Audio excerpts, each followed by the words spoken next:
Title 42 will stay in place after all. The Supreme Court ruling in a 5-4 decision that the COVID-era public health measure will stay in place until at least February. For more on what this means now moving forward, let's welcome back in former acting CBP Commissioner and senior law enforcement analyst Mark Morgan with us. Mark, Happy New Year. Good to see you again.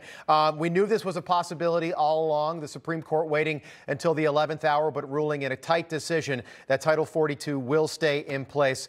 What does this mean at the southern border? We know that the Biden administration hasn't really been enforcing Title 42, at least as it was drawn up under President Trump for the last 22 months.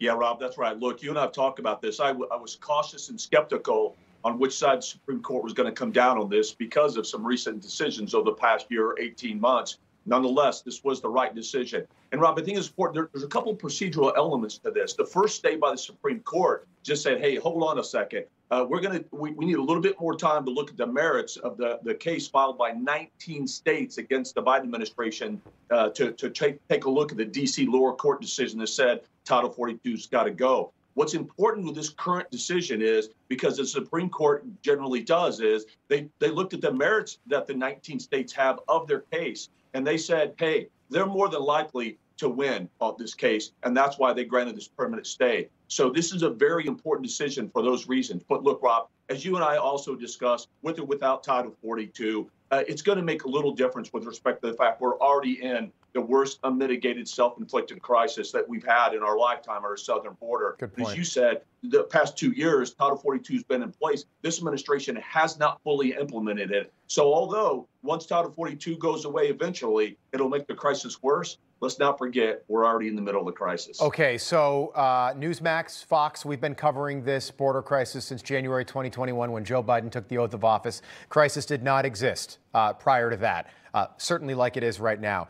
All the rest of the media is now covering this. The Washington Post, the New York Times, CNN, MSNBC, they're all covering the border suddenly. Does that put more pressure on the administration in 2023 to do something?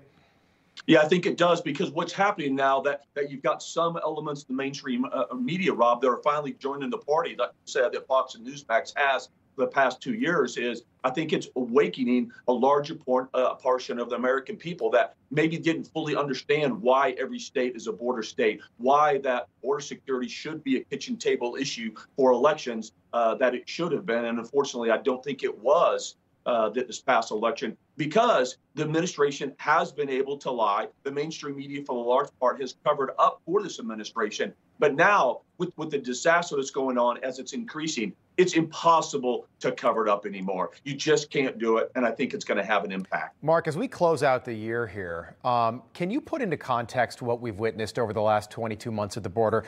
Two statistics kind of stand out to me. Under Joe Biden, the monthly average has been 194,000 illegal crossings that we know about. Under Donald Trump, it was just over 50,000 a month. The other one that kind of stands out to me is never before Joe Biden had we seen 200,000 people cross the southern border illegally. It's happened 9 times under Joe Biden. Never before, now 9 times in the last 22 months. Yeah, Rob, look, I think all of those statistics are important. I'll add a couple more that I think are as well. And here's the challenge with this. I think the American people have already gotten numb to the numbers, but we can't stop. And we've got to convince them why they shouldn't allow that to happen. In the first less than 24 months, we've had over 6 million total encounters and gotaways.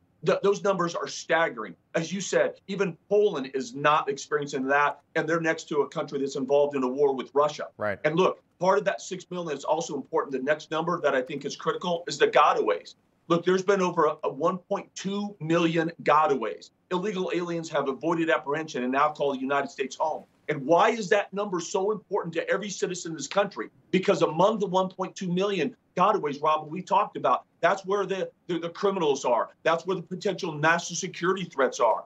It's just insanity that we don't look at this as important to our nation. And the other number that's important that I'll say is the number of dead migrants that we have recovered at the southwest border. That number is approaching over 1,400 in less than 24 months in this administration, and that's just the ones we know about. That is so tragic. Mark Morgan, Happy New Year to you. Thanks for breaking it down for us this morning. Once again, we appreciate it as always.